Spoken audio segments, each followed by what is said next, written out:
esta alerta sanitaria? ¿Qué comprende? Es decir, ¿se refuerzan las acciones en este cantón, en Nicoya? Y segundo, ¿se valoraría decretar una alerta nacional o una emergencia nacional por la presencia del Zika? Buenos días.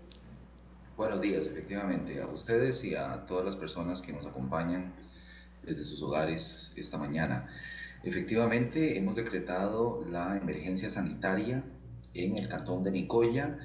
Pues, las razones son que en esta localidad fue que se detectó aquel caso del ciudadano norteamericano detectado en los Estados Unidos por el CDC, que se determinó que en la zona de Nosara es que se pudo haber contagiado, y ahora con una absoluta claridad dos vecinas de la localidad de Sámara, como bien nos señalan ustedes, pues son dos casos autóctonos que ya nos han evidenciado la circulación del virus en este cantón. Las implicaciones de la declaratoria de la emergencia sanitaria son esencialmente en dos líneas. Recordemos que emergencia sanitaria tiene implicaciones particulares para el sector salud, y lo que buscamos es mejorar de primera mano la accesibilidad de esta población a algunos servicios, concretamente de la Caja Costarricense del Seguro Social, donde tenemos algunas oportunidades de mejora. Por ejemplo, muchas de estas personas, para obtener un examen, una prueba de sangre, tienen que desplazarse hasta el hospital de Nicoya para obtenerla. Hablamos de un desplazamiento de al menos hora y media, 2 horas, dependiendo de la zona donde se vive, y con frecuencia pues la gente no acude a este llamado de las pruebas. Queremos coordinar con la caja para que de alguna forma se establezca un servicio de obtención de muestras de sangre directamente en algunos de estos EBAIS para evitar el desplazamiento de las personas. Otra de las implicaciones que tiene es, queremos coordinar de nuevo o continuar haciéndolo, pero con mayor intensidad, con la Municipalidad de Nicoya. Recordemos que la gestión integral de los residuos es uno de los elementos más importantes en la lucha contra el control del vector, y necesitamos el involucramiento total de la Municipalidad de Nicoya para hacerlo. No solamente en esta localidad, en otras, pero sin duda alguna esta localidad se ha convertido para nosotros en una localidad prioritaria. Y finalmente podemos decir, la declaratoria de la emergencia también tiene unas implicaciones para la población. Es importante que la población comprenda que necesitamos eliminar los criaderos. En estos días nosotros hemos efectuado al menos 4 barridos en las zonas afectadas, que incluían pues eliminación de criaderos, educación a la población, y hay que decirlo, pues fumigación también. Se fumigaron más de 3.000 viviendas en esa zona. Eh, y nosotros seguimos detectando que las personas tienen almacenamiento de agua de forma inapropiada, sin taparlos adecuadamente, y se convierten en los criaderos que aparentemente nos están afectando en esa zona. Y situación irónica, porque es una zona que se encuentra en una sequía muy importante, pero por estas malas prácticas de almacenamiento de agua, eh, lamentablemente favorecen la reproducción del zancudo transmisor ya no solo de dengue y chikungunya en esa zona, sino posible transmisor del Zika. Precisamente eso le iba a preguntar, ministro Yorca, ¿qué hace que sea en Guanacaste?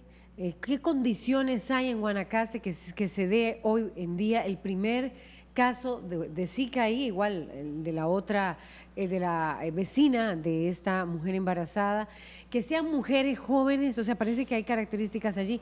Una de ellas embarazada, recuerdo las palabras del doctor Mauricio Vargas, director de la Escuela de Salud Pública de la Universidad de Costa Rica, aquí en RTN Revista, que él alertaba sobre todo a las mujeres embarazadas y que ojalá no viajaran.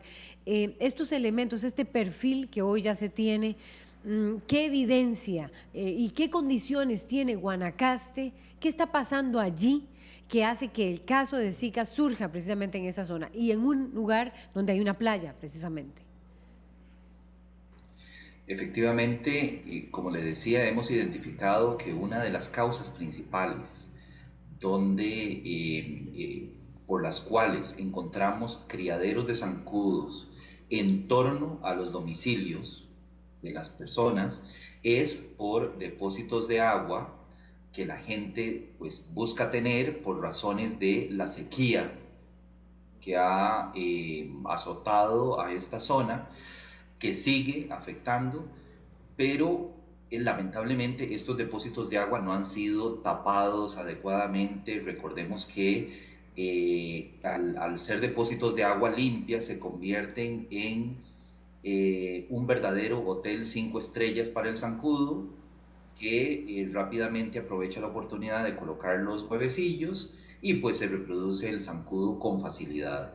Esas son las condiciones muy particulares de esta zona de Guanacaste, que ya hemos encontrado en otras zonas también de Guanacaste. Y recuerdo que en septiembre del año pasado tuvimos un pico, un brote de dengue en la zona de las Juntas, y efectivamente cuando llegamos y efectuamos el barrido y la inspección de la zona, lo que encontramos fue lo mismo: depósitos de agua que la gente almacena para hacerle frente a la sequía y que se almacenan de forma inapropiada, sin tapar a medias, y eso se convierte en una trampa para que favorece la diseminación de este tipo de enfermedades. Dos mujeres que suelen quedarse en casa, no han sido mujeres que viajen, no han sido mujeres que en realidad estén en contacto con extranjeros, no han sido mujeres que estén saliendo de su comunidad. A lo sumo lo que hacen es visitar a su mamá, a sus familiares en primer grado, y esa fue precisamente los dos casos que hemos logrado identificar, y por lo tanto hemos establecido ese vínculo epidemiológico entre ellas por la vecindad. Don Fernando, usted decía ayer que es esencial, evidentemente, que nos aseguremos que en nuestras casas no existan criaderos, pero también en los alrededores, en los vecinos. Si uno está seguro que en nuestras casas no hay criaderos, pero hay presencia en zancudos, eso quiere decir que pueden haber criaderos alrededor o en los vecinos. Entonces, mi consulta es, ¿qué hace la persona en ese caso? ¿Lo denuncia ante el Ministerio de Salud? ¿Llama a algún número telefónico? No sé, ¿qué puede hacer? Sí, muy buena pregunta. Lo cierto es que la evidencia de que hay criaderos cerca es que estamos expuestos al zancudo como tal. Y nosotros efectivamente, dentro de la guía personal de eliminación de criaderos que hemos diseñado en el Ministerio de Salud, pues hemos incluido como último punto: verifique que su vecino pues también ha eliminado los criaderos. Si esa verificación no se efectúa, lamentablemente, por más que tengamos limpia nuestra propia casa, nuestro domicilio, lamentablemente seguiremos estando en riesgo. La intención de esto es efectuar un efecto cadena de verificación. Sabemos que es difícil, porque la gente lamentablemente ni siquiera está pudiendo controlar lo que encuentra en su propio domicilio, pero nosotros nos mantenemos insistiendo y sobre todo coordinando con algunas instituciones, como lo hemos dicho ya. Lo hemos venido haciendo con la Municipalidad de Nicoya, pero lo vamos a tener que intensificar en esta zona. Es una zona muy extensa, donde entre una localidad y otra existen muchos kilómetros de distancia. Sin embargo, lo que les puedo decir a las personas es: trate de acercarse a su vecino, a su vecina, traten de conversar el asunto, y si es posible de actuar conjuntamente. Recordemos que 4 ojos ven mejor que 2, y si se van sumando, pues a lo mejor el ejercicio en las distintas comunidades se convierte en una buena experiencia de eliminación de criaderos. Finalmente quisiera agregar estas zonas turísticas donde existen hoteleros, donde existen personas que han hecho inversiones muy importantes de turismo, donde inclusive existen asociaciones de turismo locales. Estas, desde hace mucho tiempo ya venimos haciendo un llamado de que se involucren de lleno, de que efectúen conformen brigadas a nivel local de eliminación intensa de criaderos. Es la única forma que podemos tener para combatir adecuadamente y en miras a un largo plazo este flagelo. Ministro, en la casa de estas dos mujeres habían precisamente estanques de agua. ¿Encontraron este tipo de situaciones? Sí, efectivamente, vamos criaderos en los dos. No le podría detallar. No le podría detallar exactamente qué tipo de criaderos, pero hasta donde tengo entendido, sí se encontraron criaderos, y por lo que me han informado, suelen ser, en general, en toda esta zona han sido depósitos de agua mal llevados. A propósito de la sequía, quiero preguntarle sobre una investigación que ayer empezó a circular y que habla de que investigadores israelíes encuentran una nueva correlación entre climas excepcionalmente calurosos y secos en el noroeste de Brasil y el brote del virus del Zika. Ellos contradicen de alguna manera lo que la Organización Mundial de la Salud está diciendo en este momento, que sobre todo es en zonas muy lluviosas.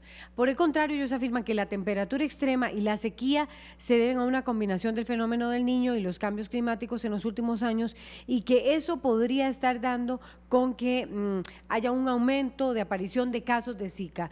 Esta publicación fue publicada, esta investigación fue publicada en la revista The Lancet, que tiene un enorme prestigio, usted lo conoce bien. ¿Usted comparte esta visión de los investigadores israelíes después de la experiencia de Guanacaste? ¿Cree usted que está equivocada de alguna manera la OMS? Sí.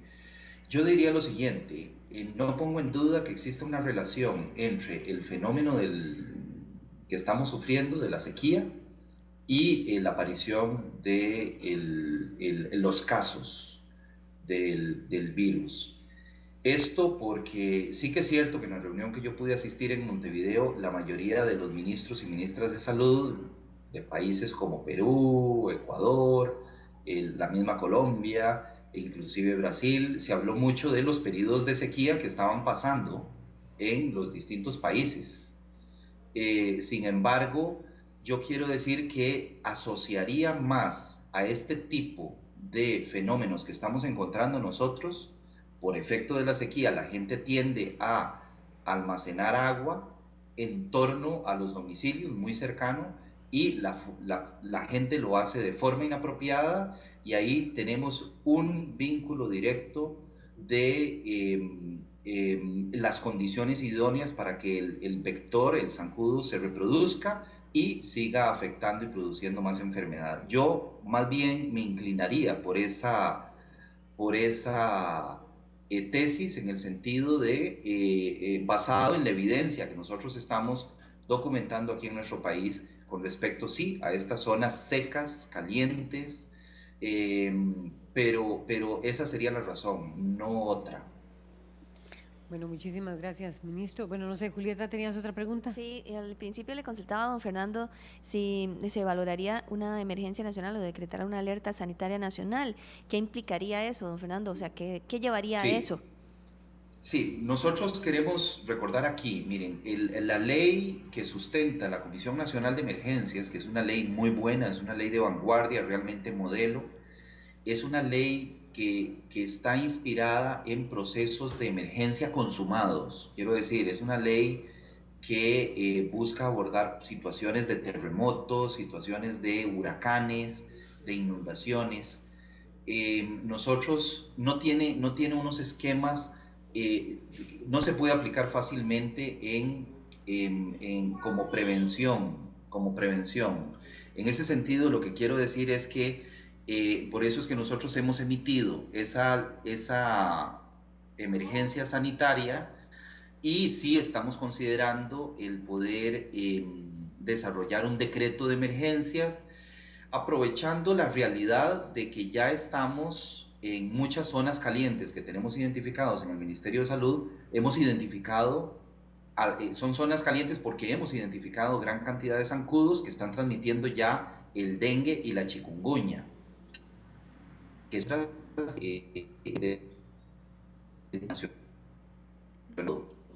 desde ese punto de vista rápido, ya en algunas de estas zonas vía Comisión Nacional de Emergencias, vía decreto, poder destinar recursos y esfuerzos en esa dirección, en estas comunidades, y creemos nosotros poder anticiparnos un poco al adecuado abordaje de la situación sin esperar a que nos inundemos de casos para reaccionar. Perfecto, ministro Llorca, ministro de Salud, gracias por acompañarnos aquí en RTN Revista y vamos a darle seguimiento, por supuesto, a esta información. Encantado, hasta luego. Bueno, son las 6:58 de la mañana, nos vamos a los deportes. Noticias deportivas.